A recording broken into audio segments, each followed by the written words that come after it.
We are back in time to share a cup with a local author. Yeah, when opportunities like this arise and we get to speak to local writers, we grab them here on a cup of Joe. And this morning, I am speaking and sharing a cup with a lady that was born here and ran away for a while, wrote, and came back.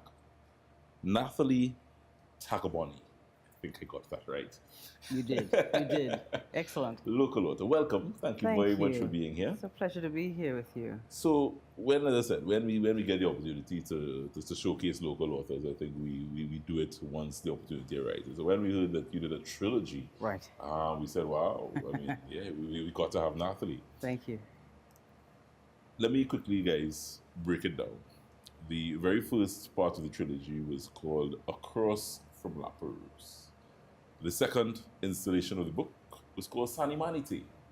And the third that I have in my hand is called Side by Side We Stand. So it's a local trilogy, to say the least, right? All locally named and titled. And Nathalie will tell us what's the storyline in this trilogy. In a word, us. Yeah. Being so far away, I think that's why I wrote that way. I'm in a cultural desert where I live. You're in a cultural There is desert. nothing Caribbean except me. Wow. For a good, 100-mile radius. I really have to go far. And I literally travel about 400 miles to get to Roti.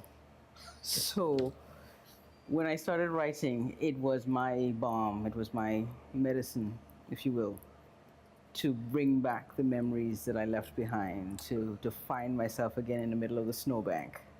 So I think that's where it started, and I wanted to be as authentic as possible. So while writing, I was able to reconnect with a lot of Trinidadians outside of the Caribbean. A lot of us have the same issue, and when we are speaking and someone says a word, the first thing is, oh my God, you know how long I haven't heard that? So it occurred to me, there are people like me out there who want to hear it again, who want to hear us again. So I wrote it, the first one, Across from La Perouse, I wrote it, even though it was written in standard English, the accent in the book, you can hear it because of the way I worded the dialogue. So that when someone is reading it, they automatically start to use the accent while reading. I want to read it now. Yeah, no, I mean, let me just take you back a bit before we go into the books, because I think what you said, let's just get a little history about Nathalie, and you would have been born here, of course. Correct. Left at what age? I was about 14 right years. After O-levels. I went to Holy Name Convent, took my O-levels, and within weeks, I was on a jet plane to Toronto. Right. What part of Trinidad? The Republic of Belmont. The Republic of Belmont. Yes, please. You say proudly. Absolutely. Behind the bridge, East Dry River. That is where I was born. Yeah. And I took it with me. Nice. I took it with me. So, being away from home for, let's say, how long you were away from home? Oh, let's not go there. Oh! Columbus had landed by that time. And that is all I'm going to say. Right. So you were away for a few decades. A few decades. Yes, a very long time. And when did it hit you that, wow, I am missing home? Probably from day one. Yeah. But for a while, you take your time to acclimatize, you take your time to learn your new surroundings. And at that age, you're able to bounce.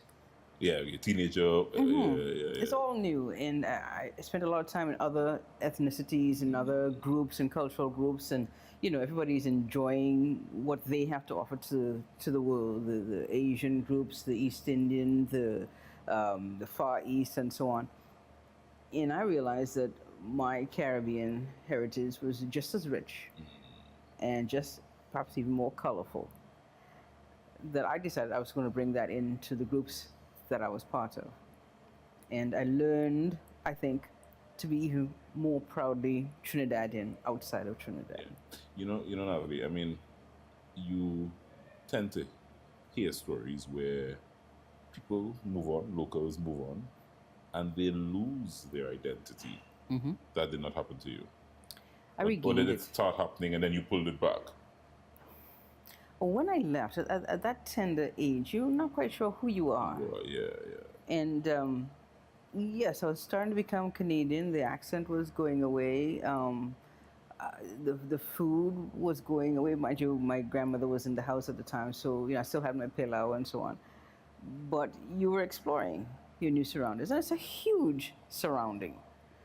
And after a while, I decided, no, no, no, that's not how it's supposed. I need to take me where I'm going, and I refuse to lose it because I've come across no other cultural entity that is better than mine. None. Yes, we have our problems, but I've discovered once you get to know others, you realize that the differences aren't that many. The accent, the language, perhaps the references. yeah. But they too have their little dark secrets, things that go bump in their night, and so do I. So I'm not going to apologize to anyone for being Trinidadian. Yeah. Yes. Wow. So you started the process of writing the trilogy over what period? Because like for instance, part 1, part 2, part 3. I know part 3 just recently released. Right. But take me through that process of how you decided. Okay, part 1. Did you know from the beginning it was going to be a trilogy? No, not even. I didn't even know it was going to be more than a limerick. Right. I was writing a column in a Toronto newspaper, Right. and I was writing it in our dialect under my pen name, Queen Makume. Oh. So you had a column in I had a column in the Share newspaper in Toronto. Right. And people asked me to put them all in one place, make a collection of those short stories. So I did, and that was my first published work. But there was a story. I knew I had a story to write, and I thought, okay, let me just start it. I was not trained as an author. However, and this is probably be to the disgust of the trained writers out there, I had no format. I did not want to write a novel. I wanted to tell a story. So you'll find when you're reading the book, you want to speak it out rather than read it, because the turns of phrases lend itself to a conversation. I am telling you the story. I'm not writing a book. Wow, but that's a skill, though. I mean, you're seeing it, but that's a skill. Writing like that is a skill. It is a skill that I didn't know that you had. I had. And when I offered it first off to the Random Houses and so on, the larger book publishing companies, they turned me down. Yeah. I have a dozen rejection letters. Yeah. It is too ethnic. It is not understandable. It's too niche. Wow. And that was in the Canadian diaspora? Right, the Canadian and the U.S. And the U.S. as well. So my husband said to me, why don't you publish it yourself? And I thought, I'm barely a writer you want me to publish. Yeah. But I started learning the business of publishing. Yeah. And I created my own company, and you'll probably laugh when you hear the name of it, but I own and publish under a company called Commerce University Press. So if you ever doubted where I'm from, yeah. There's no doubting where the author that is Nathalie Taghaboni is from. No doubting at all. Side by side, we stand. It's the latest version of the trilogy. Don't move, folks. Nathalie is staying with me because she is going to read a piece from this, as well as I think you have the very first one. The second one is sold out.